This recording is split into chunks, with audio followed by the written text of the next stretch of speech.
Hey, what's up, guys? It's Spencer, and welcome to my shop. If you follow me on Instagram or on Facebook or any of that stuff, you probably saw that I recently finished painting my Moto Compo. And so I'm pretty stoked to get that thing buttoned up in a way that I can ride it and enjoy it this summer before I eventually do a full teardown on it and powder coat the frame, rebuild the engine, all that good stuff, and get it to 100%. So right now it's running good and I'm just kind of riding it around and enjoying it. And once it cools down in the wintertime, starts raining all the time on the weekends and stuff, I'll tear it back down. But now what do I do? So we're going to take a look at another project that I've had going on for a long time. Never quite finished it, so I think now is a good time to just kind of button up some things and do some final touches on it and get it to where I want it to be. But in the meantime, if you guys haven't seen what I had going on the past couple of weeks, I got invited by the Honda HRC Progressive Factory Supercross team to display my Z50R and my Moto Compo at the Birmingham Supercross. So I had a bunch of people stop by and show some love for my bike and ask me a bunch of questions and stuff. I must have talked to thousands of people. I was worn out.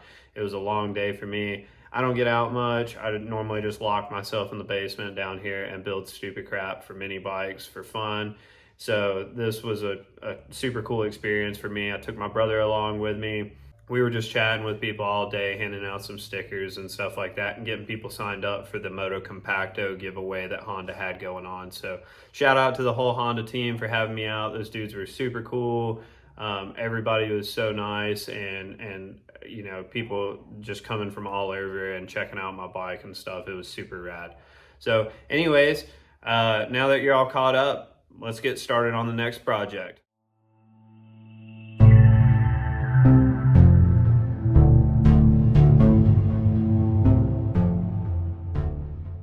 So this is my 1983 Honda ATC70.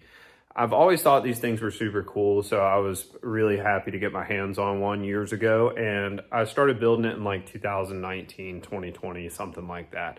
I built an aluminum tank for it. That was about the first thing that I did. I put a 190cc Zongshin electric start engine in it to begin with. That sucked, so now it's got a YCF 125 electric start engine in it, and a titanium exhaust with a stock Honda CRF 450R exhaust. It's the right side of one of the dual exhaust bikes, just to keep it quiet.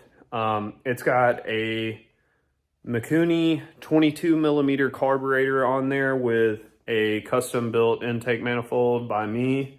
The electrical system, all of it is tucked up underneath the rear fender. There's a battery box that I fabricated up underneath there that also holds the regulator, rectifier, the CDI, and the starter relay, as well as the battery. And that allows me to run a 12 volt LED headlight. There's an ignition switch with 3 positions, off, on, and on with lights. And that controls the lighting system and the ignition system as well. So having an electric start is nice. Originally they were pull start and that kind of sucked. So I wanted something with an electric start. Other than that, the mods that I did were some adult foot pegs, a rear brake pedal because I'm a motocross rider and a handbrake is kind of weird to me. They don't have front brakes, and so I didn't want to clog up the handlebars with a rear brake lever. I thought it'd be cool to have nothing on the handlebars. I did do a twist throttle on there. Again, I'm a motocross rider. This is like the first like ATV, if you will, that I've ever really messed with. I'm more of a motorcycle guy. So I wanted the twist throttle. I never did tear it down to the frame and powder coat the frame and redo all the brakes and everything, the axle and whatnot. So that's something that I would like to do now, just to do like a complete refurbishing of the bike. So let's get started and start tidying up some things that I never did get around to doing. So I've removed the light bar from here and I wanted to show you guys these brackets. This this bracket set and the light bar are sold as an assembly from a guy named Lee Brunskill in the UK.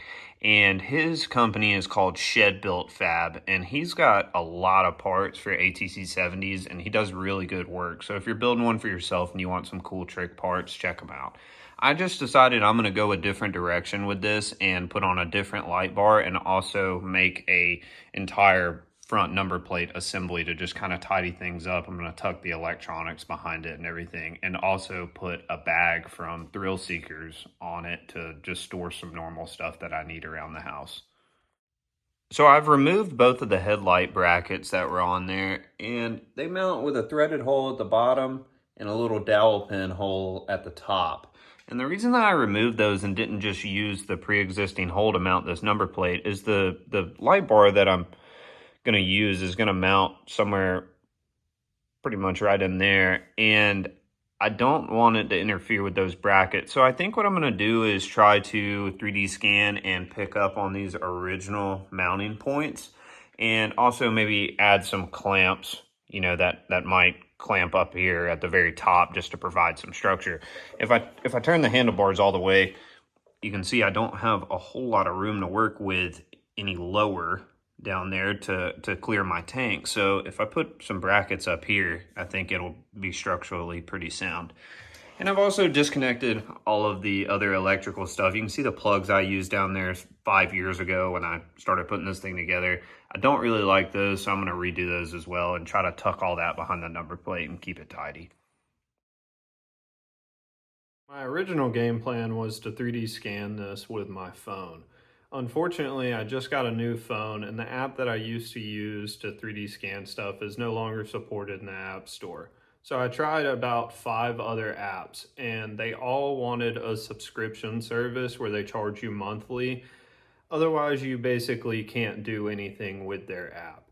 I downloaded a couple of them, tried them out, found out I couldn't really process the raw data at all without paying their subscription service. So finally I got fed up and I took a drive to Micro Center and I bought this Creality 3D scanner.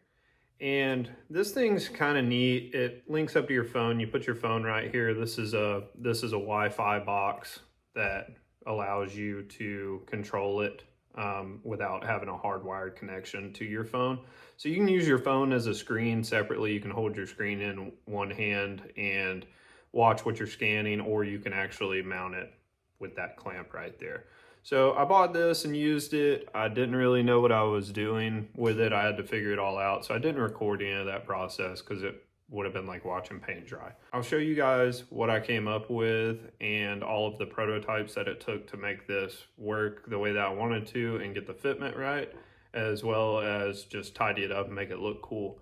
And when I do the airbox, I plan on 3D scanning it as well, so I'll actually record that now that I kind of know what I'm doing with this scanner.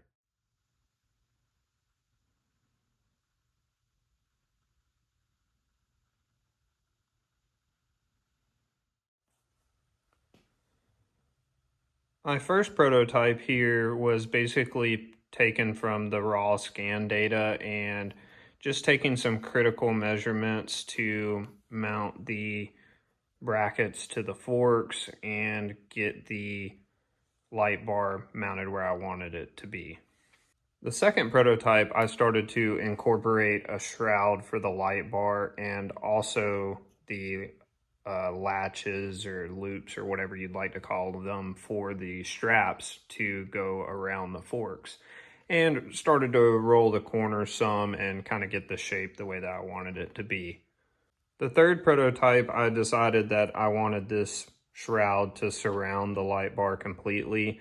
I also beefed up the mounts as well as changed some things about the strap loops and, you know, just the general shape of it and get a little bit closer to the final design. The fourth and more final prototype has the strap loops incorporated to mount the Thrill Seekers bag, as well as some rubber dampers to go in between the forks and the number plate so it doesn't get scratched up. Put my logo in the top of it, all that fun stuff, and made sure I was satisfied with the final shape of it before moving on to what I will eventually produce and sell to you guys if you'd like. And here's the final thing, made out of a carbon fiber infused filament for rigidity and strength. It's got my logo in it. Encompasses the light bar really nicely, I think. Looks pretty trick. This is the Thrill Seekers bag that I made this for. I'm gonna offer one that doesn't have the strap loops in it, just in case you don't want to run the bag. And then if you do, then you can just let me know and I will send the one that has the strap loop holes through it, so that way you can order your own bag. I also put in a little mount here to zip tie the wire and keep it tucked out of the way for the light bar. And you know, like I said, rubber straps and dampers right here to go in between the forks just so you don't scratch them up, and these will of course be included as well. Now that I'm satisfied with how the number plate turned out, I'm waiting for my black Thrill Seekers bag to come in. This is just one that I pulled off my XR100 that I use when I'm riding trails, just for mounting purposes and to check fitment and everything. Now I can pull off the carburetor and mount the new XR80 carburetor on there. I'm gonna have to cut off that top intake manifold flange again and make a new one for it. And then I can get started with the air box. I'll save that for the next video, and I'll actually walk you guys through how this 3D scanner works and how I go about reverse engineering something like this and creating the air box for it, which I'm also gonna 3D print as well. I hope you guys enjoyed this video. It was just meant to be like a little introduction to my ATC70 project. Like I mentioned, we'll get started on the airbox next time. That should be a fun little project for me to design. I always like drawing stuff and 3D printing it and prototyping it and just making something kind of unique and cool. So I'll catch you guys on the next video. Thanks for stopping by. We'll see you soon.